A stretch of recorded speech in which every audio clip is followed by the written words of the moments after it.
Irmãos, tudo bem com vocês? Olha só o que a palavra vai dizer em Êxodo 7, no versículo 8, vai dizer assim: Disse o Criador a Moisés e a Arão: Quando o faraó lhes pedir que faça algum milagre, diga a Arão que tome a sua vara e jogue adiante de faraó, e ela se transformará numa serpente. Moisés e Arão dirigiram-se a faraó e fizeram como o Criador tinha ordenado. Arão jogou a vara diante de faraó e os seus conselheiros, e ela se transformou em serpente. O faraó, porém, mandou chamar os sábios e feiticeiros e também os magos do Egito. Fizeram a mesma coisa por meio das suas ciências ocultas. Cada um deles jogou ao chão uma vara, e essas se transformaram em serpentes. Mas a vara de Arão engoliu as varas dele. Contudo, o coração de Faraó se endureceu, e ele não quis dar ouvidos a Moisés e Arão, como o Criador tinha dito. Amém? Irmãos, aqui nós vemos que o Criador, ele manda uma ordem. Ele dá uma ordem a Moisés e Arão que vá até o Egito, fale com Faraó, e ali tente convencer Faraó para libertar aquele povo hebreu. Porque se Faraó não permitisse aquele povo sair dali, ele iria enviar pragas sobre o Egito. Pragas terríveis.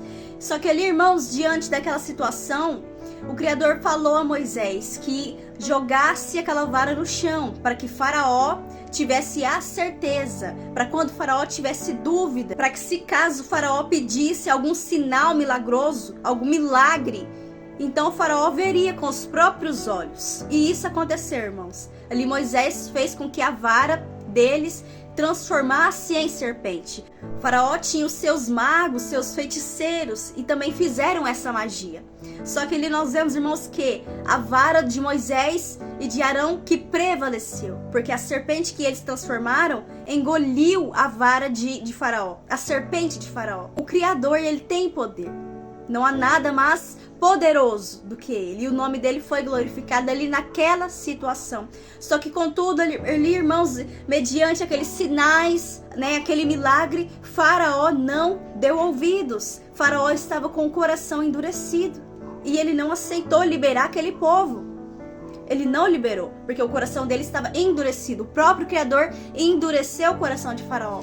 E nós vemos, irmãos, trazendo para a nossa realidade essa passagem, nós vemos que muitas pessoas estão como Faraó. Tem pessoas, irmãos, que estão presenciando sinais, está presenciando na frente dela, está acontecendo, e ela não está prestando atenção nos sinais. O coração dela está endurecido. Muitas pessoas veem sinais da volta do Messias, só que o coração está endurecido. Muitas pessoas estão vendo, irmãos, os sinais na natureza. Em Joel 2, versículo 30, que haveria sinais, maravilhas no céu, na terra. Aquilo que está escrito em Joel 2, 30 está acontecendo. Só que muitos estão com os olhos espirituais cegos, estão com a cegueira espiritual, surdez espiritual. Mesmo que veja, eles não veem. Mesmo que ouve, eles não ouvem. Com os ouvidos espirituais, com os olhos espirituais, levam tudo pela lógica humana. Não conseguem enxergar com os olhos espirituais. Com os olhos, irmãos, de Apocalipse, com os olhos de Joel, de Daniel, onde todas as profecias estão se cumprindo. Não conseguem enxergar. A pessoa vai ali, alerta, ele vê um sinal, ele vê a catástrofe que está acontecendo no mundo, em toda a região, só que está ali com o coração endurecido. Não quer dar o braço a torcer. Só que infelizmente vai quebrar a cara igual o Faraó. Ali, irmãos, Faraó, o Criador, ele enviava as pragas, ele ameaçou aquele povo do Egito com as pragas. Eles viam as pragas, eles sofriam com as pragas, mas mesmo assim não se despertava. Mesmo assim estava na sonolência, na incredulidade. Ainda assim estava lá nadando no pecado. E para eles estavam ótimo, estava tudo bem. Vivia ali afastado do Criador, tá tudo bem. Tá no lamaçal do pecado, na prostituição, na fornicação, no adultério, mas tá tudo bem. Não vai acontecer nada. Não vai acontecer nada, o mundo não vai acabar. Aqui, irmãos, no caso de Faraó, aqui nessa passagem, foi tudo permissão do Criador. O Criador mesmo endureceu o coração de Faraó, para que o nome dele fosse glorificado, para que ficasse comprovado aqui na Bíblia. para todos nós, para todas as gerações, que Ele é poderoso. Então sim, foi permissão. Isso tinha que acontecer. Só que agora, irmãos, trazendo para nossa realidade, é um momento de despertar. É um momento, irmãos, da gente se despertar do sono. A Bíblia fala, desperta tu que dormes. É tempo da gente despertar. É tempo do nosso espírito avivar. É tempo da gente sair, irmãos, da frieza espiritual, da mornidão espiritual. Porque o Criador, ele não suporta, irmãos, o crente morno, aquele que está com o pé no mundo e um pé dentro da igreja, aquele que não ora, aquele que não paga o preço para viver em santidade, na obediência. A Bíblia fala, irmãos, que o Criador, ele envia uma carta à igreja de Laodiceia e aquele povo, eles eram mornos. Você não consegue tomar um café morno. O café, ele tem que estar quente, porque se ele estiver morno, frio, você não consegue beber. Então assim é o Criador, irmãos. A nossa fé tem que ser fervorosa. As nossas obras diante do Criador, aos olhos dele, tem que estar fervorosa na nossa oração, na hora de orar, na hora de se ajoelhar ali no seu quarto, no seu secreto. Já ora crendo que você já vai receber. Já ora crendo que Ele está ali te ouvindo. Não ora naquela frieza.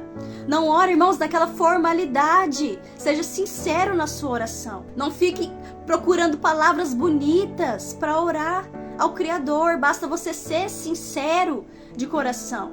Fale com sinceridade. Vá para o joelho e ore a Ele. Não seja incrédulo. Não seja frio na sua fé. Não seja frio na sua oração. Ore, jejue, pague o preço, irmãos. Eu vejo muitos falando, irmãos, que a lei de Moisés, os profetas foram abolidas e não precisamos mais obedecer.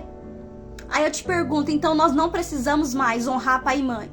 Nós temos que sim que adorar a imagem de escultura, se prostrar diante dela, que adulterar, fornicar, cobiçar, matar, roubar, destruir? Tudo isso é permitido, irmãos.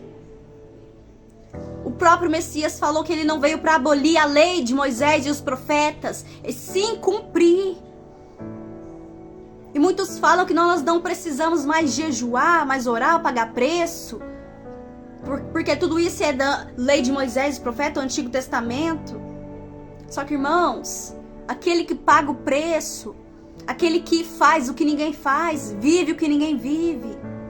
A Bíblia fala, e vereis a diferença entre o que serve e o que não serve.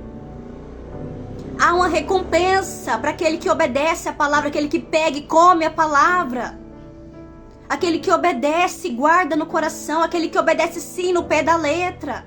Há uma blindagem espiritual, a mão do Eterno está sobre a cabeça. Há um favor, há uma graça, há uma proteção.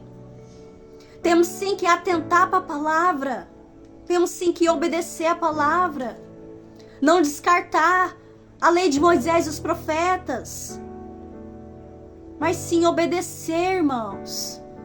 Porque se não vale mais o Antigo Testamento, que nem Antigo Testamento é lei de Moisés e profetas, Antigo Testamento não existe essa palavra.